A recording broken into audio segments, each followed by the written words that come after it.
the only thing I really changed when I went with Jillian, I didn't change my show at all, except my show opening. The first thing I say after I introduce myself is, well, I'll back up a little, because what I talked about, well, actually, were you guys in Nancy Jo Ryan's thing when Kathy Ellis called me out on the fact that I used to always arrive? And I'm sure many of you do this, because when my kids were little, I didn't want to leave my house until the last possible minute. So I would leave and arrive the same time the guests were. Because my motto used to be, well, they're always late. By the time they're getting there and schmoozing, I'll set up. It only takes a few minutes. So I would arrive at the same time as the guests were. There was virtually no interaction at all. I'd be doing my thing, they'd be doing their thing. I would start my show. I would take their water and I would leave. Well, no wonder I wasn't sharing business, because we had established no relationship. And I didn't spend any time to get to know them.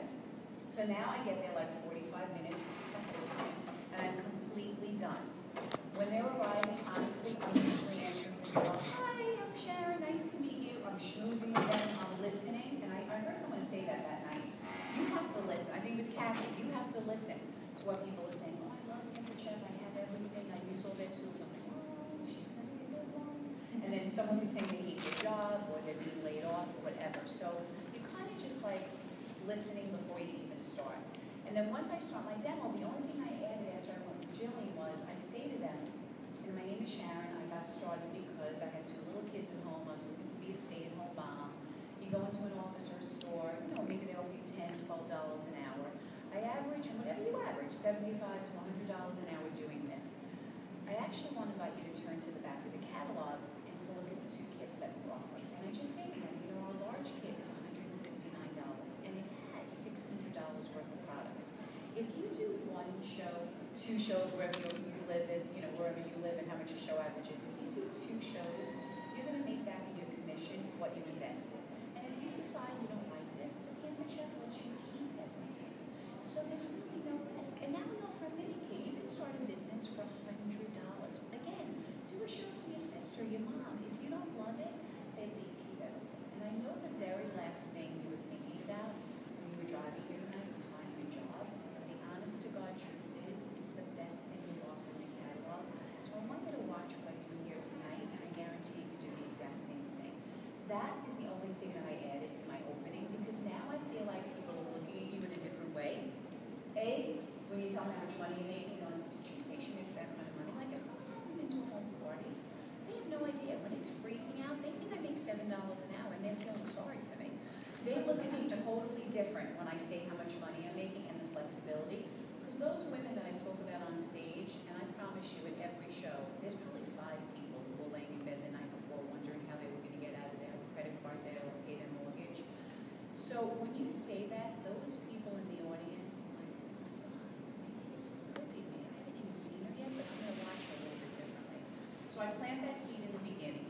And then I do my show. I'm not big on this comes in the kit. I don't do any of that.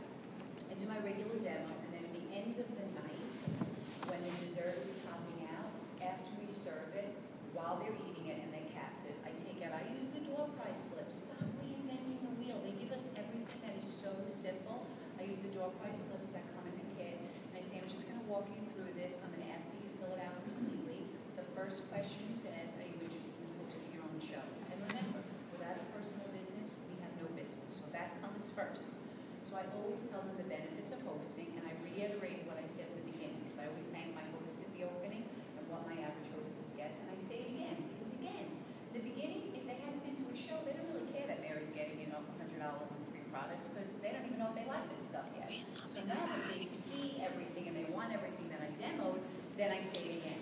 So I just want to let you know again, my average host gets about $200 in free products of her choice.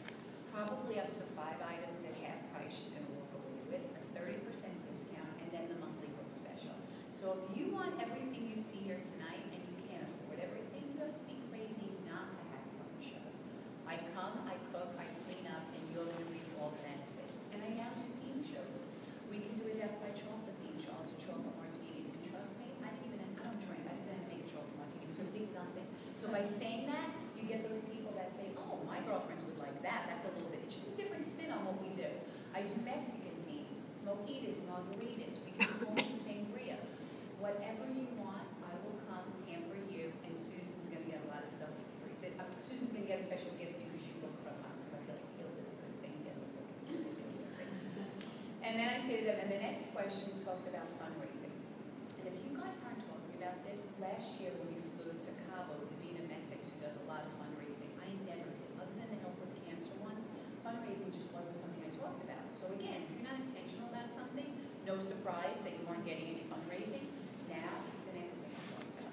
Because I've learned that there are people that fundraise for a lot of different things. So I say to them, I want to talk to you about our fundraising. I partner up every month. Now we've got 3 or 4 different organizations. If you have a kid that plays a sport, if you're passionate about a church, a temple, a dog rescue, I just did one for the Blue Star Moms. Their kids are fighting overseas. People raise money for all different reasons. But what I love about our fundraising is it's not like candles. Not everyone likes candles, and candles burn out after a while. It's not consumable. If you fundraise with us, our products are going to be in your friends' kitchens for years to come. So I'd love to talk to you about that. We've gotten a lot of fundraising just by saying that little 2-minute thing on the door prize slip. And then I say to them, the most important thing I want to talk to you tonight about is the business opportunity. And I carry a roll of tickets in my apron that I got at the party store, and I still have my door prize slip in my hand. I do not give them out until I'm completely done. And I say to them, if you ask me a question about the business opportunity, I'm going to give you a yellow ticket. You're going to write your name on the back of the ticket, and I'm going to give you a second prize. Do not be shy. You can ask me any question about the business. Who's going first? And sometimes a hand won't go up. Like I just had this the other night, which hadn't happened in a while. I said, nobody has a question. They'll come like embarrassed. And I said, Sharon, how much money do you make? And I give the first person that ticket, and that kind of breaks the ice. And I say, I'm glad you asked me that question. The demo that you just saw here, and my show is quick. Again, if your show is longer than an hour, my show's 40 minutes. And I have like a $1,200 show average. To me, if you're there longer than an hour, no one's inviting you into their home. They do not want you sitting there till 11 o'clock at night. So just fix that. So I say to them, how much do I make? For the demo that you just saw, and you saw I talked for 40 minutes, I made about $200. This is the only job that I know you can keep your clothes on, talk for 40 minutes, and make that so that kind of breaks the ice a little, and I say to them, I got my $10.99 a couple of months ago. Last year, I made like $92,000.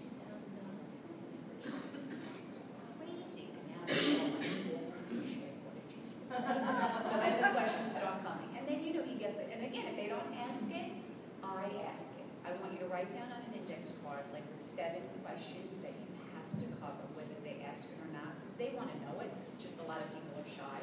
And the next question I'll say if they know it is it hard to get started? Because that's the #1 question. It's not hard to get started. I want you to turn to the back of the catalog again, and we go through the whole thing about that. And here's the thing. If you decide you want to try this, I'm going to come and do a grand opening for you. What does that mean? I'm going to come to your house and do a party just like you saw here tonight. The only difference is I'm going to give you the commission, all the free products, because you're also the host that night, and all the bookings. Because when your friends hear how excited you are about starting